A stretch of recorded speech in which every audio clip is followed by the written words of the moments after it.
So I always dip the ink into water first.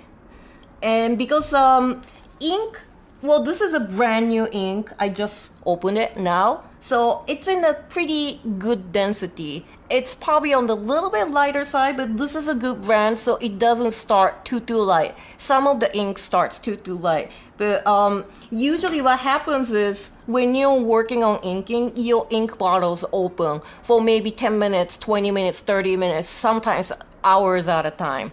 And sometimes I draw 8 hours a day, so this thing is open almost 8 hours a day, and then it starts drying up a little by little. And when the ink is dried up, it's really hard to draw smooth lines. Everything starts to look like this. And to avoid that, it's always good to dip the brush into water and take the water out so the brush is not wet but moist. So it just adjusts the ink even if it's getting little thicker. And then make sure to kind of like make the point with edges. Sometimes clean the edges this way and then start drawing.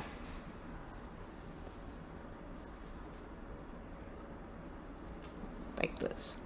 There are a lot of people. This is a brush pen. I bought a few days ago, and I actually don't use brush pens. A lot of professionals do use brush pens.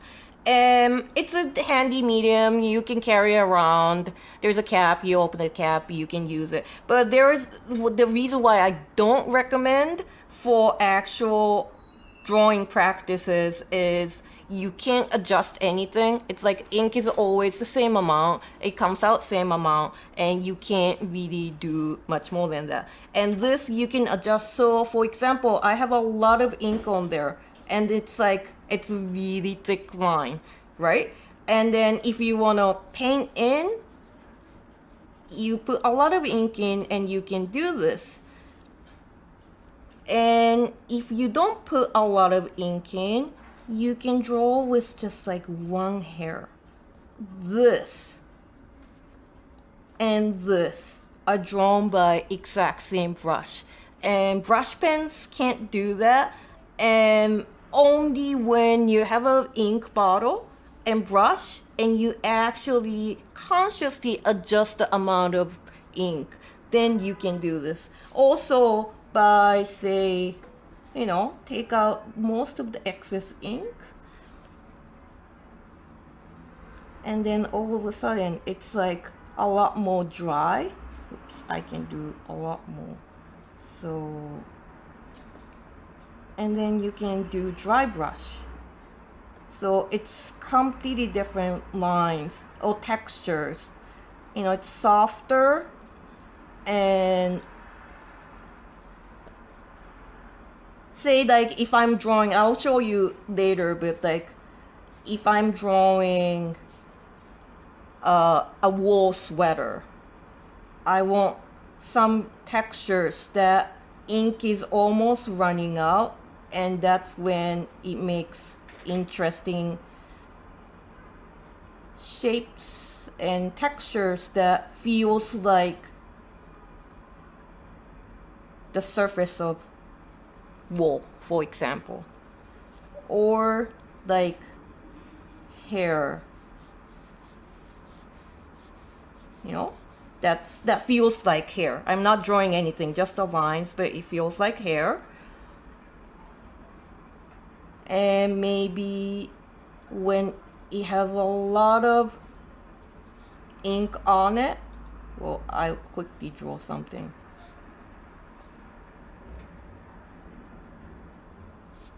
I mean, it's not anything like, let's pretend it's like a ring or bracelet, and it feels like metal, So with the amount of ink you put in, you can adjust a lot of textures and lines and feelings and materials. So that's why brushes are so cool.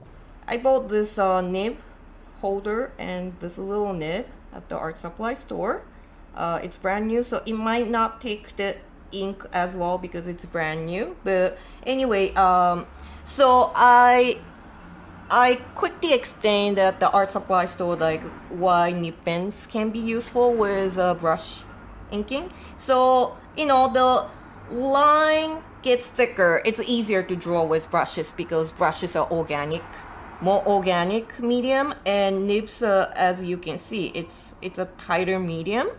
And when I need to get like teeny little details in the drawing, that it's mostly dumb brush, or like I need to have like really clear edges to hand lettered font that goes into illustration, then this becomes very handy. So it's the same, like this is where the ink goes in, and with it opens, the ink goes out. So let's try and don't dip a bob here, and then it's gonna be a mess. So let's try and avoid a mess. Like, it's hard to see, but let's see. I think this is right. And then like you do the same thing you do with the brush. Just take the ink off and then you draw. So as you can see, this nib is a soft nib. If you bought some nibs, like you test it out and you realize some nibs are softer and some nibs are harder.